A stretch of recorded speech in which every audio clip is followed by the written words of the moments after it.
Welcome back, singers. I'm Laura, and this is the weekly warm-up. As you can see, I am not at home. I wish this were my home. I'm traveling for a gig, and I just wanted to take a chance to talk to you about something that I noticed recently about postural alignment. So I recently had the opportunity in a concert to sit so that I was watching the soloists in profile.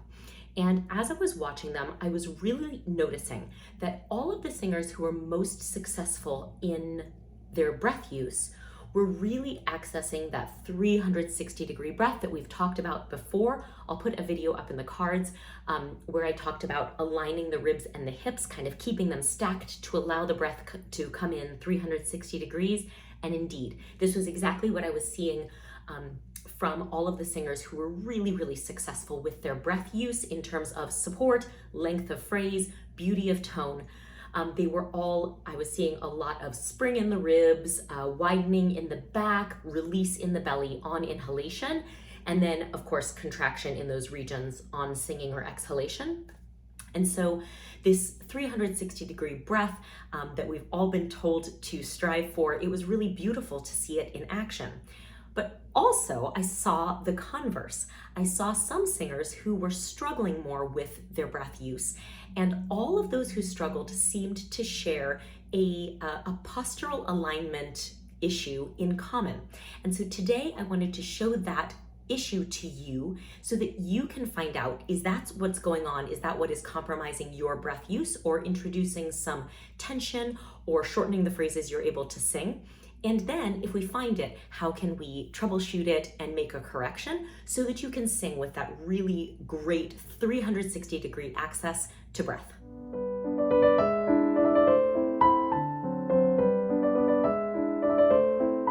So what is this problematic body position?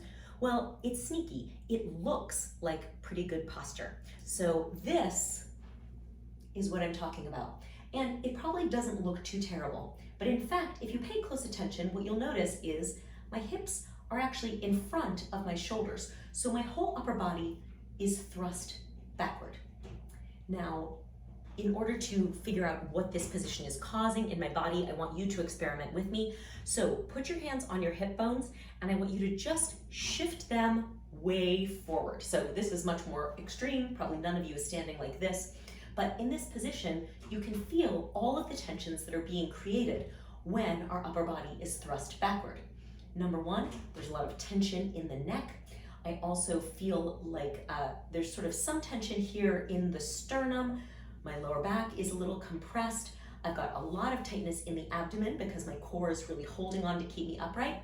I've got some tension here in the buttocks, down the back of the legs, and then all my weight is in my heels. So in order to correct this, even if you found a milder version of this misalignment in your position, all you need to do is just push the hips back directly an inch or two. And now I'm actually straight. Hip and shoulder are aligned. My throat feels more relaxed. You might even be able to hear it in my speaking position. Now, this is a really slight difference. I'm not talking about a huge move. It's probably only a movement of half an inch, maybe an inch, and you don't need to come all the way into silverback gorilla position here.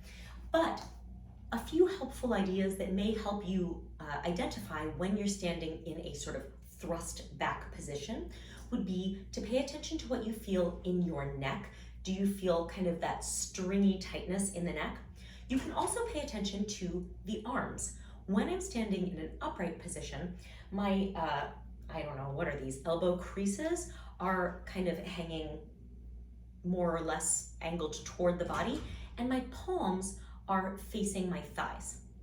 When I have my hips too far forward, my elbow creases are facing forward and my palms are forward in this splayed position.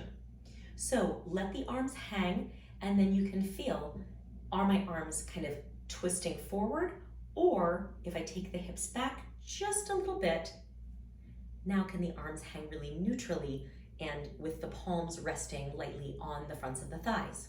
Now, I want to take a moment to just talk about the difference between this kind of leaned back upper body position and swayback. So swayback is something we've talked about quite a bit in the past, especially because it's something that I have struggled with quite a bit. But it is not the same, and that is because in a swayback position, the upper body is not thrust backward. In fact, there's just a really exaggerated curve in the back, which leads to the sort of rear end and legs being behind the front of the body. Now, this is not a comfortable position, and it also compromises your breath use, but the results in the body are a little bit different.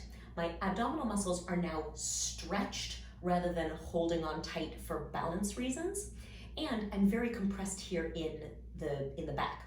So whereas the correction for a sway-backed position might be to adjust the tilt of the pelvis, the correction for a backward thrust position is to just take the hips directly back. Now, this also ties into the idea of where our bodies actually bend. So you've probably heard the phrase, fold over at the waist. If you think of the waist as the folding part of your body, then it is more likely that you will be prone to swayback position, because a swayback position is an over-curving at the waist.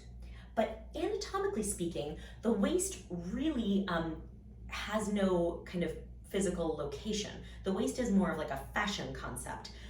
You couldn't point at a skeleton and say, there's the waist. And in fact, if you imagine a skeleton bending over to pick something up, it doesn't actually bend at that kind of point in the spine between the ribs and the hips.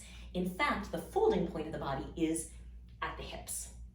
So if you are thinking about the difference between swayback and kind of backward leaning position, swayback is a curvature in the spine itself that results from kind of bending at the waist and having the waist be kind of bent in that backward orientation, whereas backward leaning is actually at the correct folding point of the body, the hips, but the angle, rather than being straight, is kind of leaning back this way. Now, all of this stuff, of course, is interesting to me because I love bodies and thinking about how singers work, but I know that you're probably wondering, how does this actually affect my singing?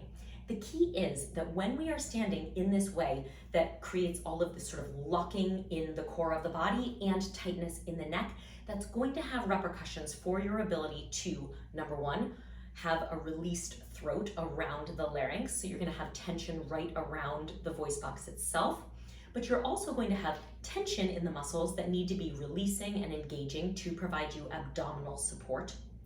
Also, if the body is in this leaned back position, it is very hard to achieve mobility and width through the ribs and the back. I feel that when I'm in this position, the only place breath can go is kind of up here into the upper chest. And so moving those hips just back an inch or two allows me to bring that breath in downward, around the sides, through the back, and to maintain more neutrality up here in the sternum and the high chest. So I hope a few of you had some aha revelations when you saw this. If you feel that your hips are sort of pushing forward, especially at the end of a long breath phrase, I should have mentioned that earlier, but this is where I often see those hips kind of sliding forward, is when we're trying to eke out the last few little bits of breath. We kind of push the hips forward, and then we end up stuck in that position where the upper body is thrust backward. So check that out. See if maybe that position feels a little familiar in your singing. And if it does, the fix is very simple. So just take those hips straight back. Make sure that you are thinking about your body folding in the correct anatomical way, which is from the hips, not at the waist. And I hope, of course, that most importantly, this results in some more ease and some more successful breath use in your singing. If this was helpful, I would love for you to give the video a thumbs up, subscribe to the channel so that you can come back for more every Thursday. And in the meanwhile, thank you for practicing.